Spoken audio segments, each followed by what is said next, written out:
بسم الله الرحمن الرحيم، والصلاة والسلام على أشرف المرسلين سيدنا محمد وعلى آله وصحبه أجمعين. صلاة تنحل بها الكرب وتنفك بها العقد. اللهم اغفر لي ولوالدي وللمؤمنين والمؤمنات والمسلمين والمسلمات الأحياء منهم والأموات يوم يقوم الحساب. اللهم آمين يا رب العالمين.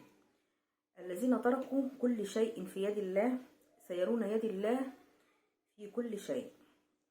في أحسن من إن أنت تلاقي يد ربنا في كل شيء أنت عايزاه؟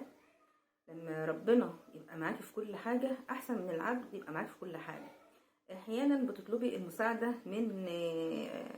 من البشر، سواء قريب أو غريب، بيتخلى عنك وما بيساعدكيش، بل بالعكس. يعني في ناس بتساعدك ان انت تقعي في مشاكل، انك انت لو داخله مشوار تخسري فيه، يوجهك لطريق خطأ.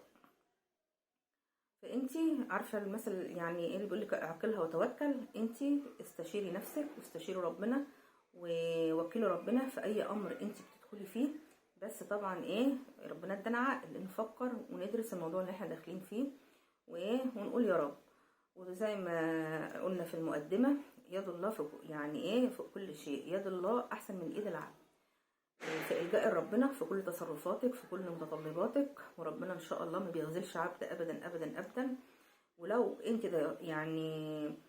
طلبت العون من الله وما توفقتيش، فده ما بيبقاش من عند ربنا، بيبقى من عندنا احنا سوء اختيار. ربنا معانا في كل خطوه، ودايما نقول يا رب، وربنا ما بيتخلاش عن عبده ابدا ابدا ابدا. واشوفكم في العيد باذن الله.